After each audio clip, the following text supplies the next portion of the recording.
आज अपन पढ़ेंगे निर्वाचन आयोग के कार्य।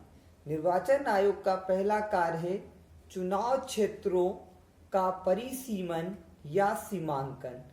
दूसरा कार्य है मतदाता सूचियां तैयार करना। तीसरा कार्य है विभिन्न राजनीतिक दलों को मान्यता प्रदान करना। चौथा कार्य है राजनीतिक दलों को आरक्षित चुनाव चिन्ह प्रदान करना। पांचवा कार्य है अर्ध न्यायिक कार्य। छठवां कार्य है अन्य कार्य। अब पहला कार्य क्या था? चुनाव क्षेत्रों का परिसीमन या सीमांकन। देखिए, चुनाव आयोग का जो सर्वप्रथम जो कार्य है वो क्या है?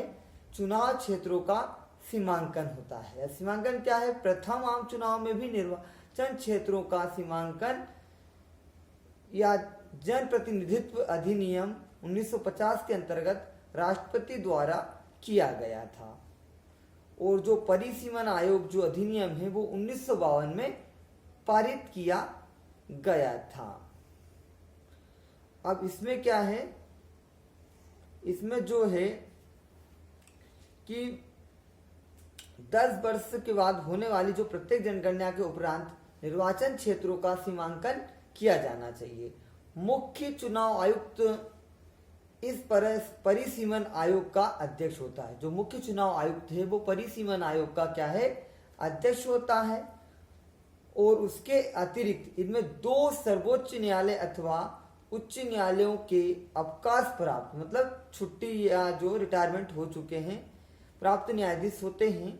आयोग की सहायता के लिए प्रत्येक राज्य में 2 से लेकर 7 तक सहायक सदस्यों को चुने जाते हैं। अब दूसरा कार्य क्या है?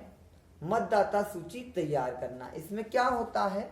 चुनाव आयोग के द्वारा लोकसभा या विधानसभा के प्रत्येक चुनाव या मध्यावधि चुनाव से पूर्व मतदाता सूची तैयार की जाती है। अब इसमें क्या होता है? जो व्यक्ति 18 वर्ष की उम्र का हो चुका है उसके लिए उसको नया मतदाता सूची में नाम जोड़ा जाता है, या जिसकी मृत्यु हो चुकी है उसका नाम हटा दिया जाता है ना। इस प्रकार से मतदाता सूची तैयार की जाती है। अब तीसरा है विभिन्न राजनीतिक दलों को मान्यता प्रदान करना। इसमें क्या होता है? चुनाव आयोग का एक महत्वपूर्ण कार्य विभिन्न राजनीतिक दलों को मान्यता प्रदान करना होता है। इस संबंध में आयोग द्वारा कोई आधार निश्चित तो नहीं किया जा सकता, लेकिन चुनाव आयोग द्वारा मान्यता प्रदान किए जाने के आधार पर समय समय पर परिवर्तन किए जा सकते हैं और किए जाते रहे हैं। अब चौथा जो है राजनीतिक दलों की आरक्षित चुनाव चिन्ह प्रदान करना। इसमें क्या होता है? आयोग मान्यता प्राप्त राजनीतिक दलों को आरक्षित चुनाव चिन्ह प्रदान करता है। और भारत की पृष्ठभूमि में आयोग का यह कार्य निश्चित रूप से महत्वपूर्ण भी है, क्योंकि यदि चुनाव चिन्ह के प्रश्न पर 2 राजनीतिक दलों में अगर विवाद उत्पन्न हो जाता है तो उस स्थिति में आयोग से यह अपेक्षा की जाती है कि वह निष्पक्ष और न्यायिक ढंग से विवाद का निपटारा करे। इस संबंध में आयोग के निर्णय के विरुद्ध सर्वोच्च न्यायालय में भी अपील की जा सकती है। अब पांचवा है अर्ध न्यायिक कार्य। इसमें क्या होता है?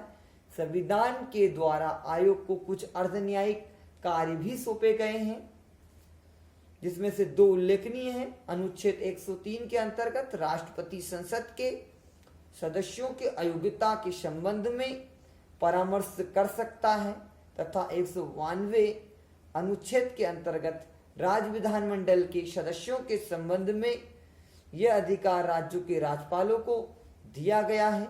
लेकिन संविधान अथवा जन प्रतिनिधित्व अधिनियम में कार्य को करने की कोई प्रक्रिया निश्चित नहीं की गई है और इसलिए इस कार्य को करने में आयोग ने कठिनाइयां अनुभव की है।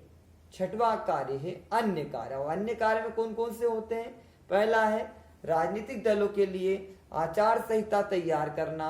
दूसरा है राजनीतिक दलों को आकाशवाणी पर चुनाव प्रचार की सुविधाएं दिलाना।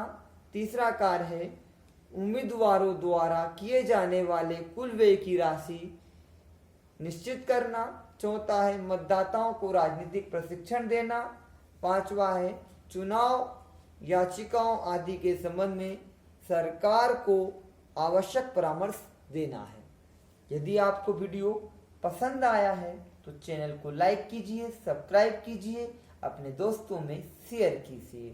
वीडियो देखने के लिए धन्यवाद। ओके।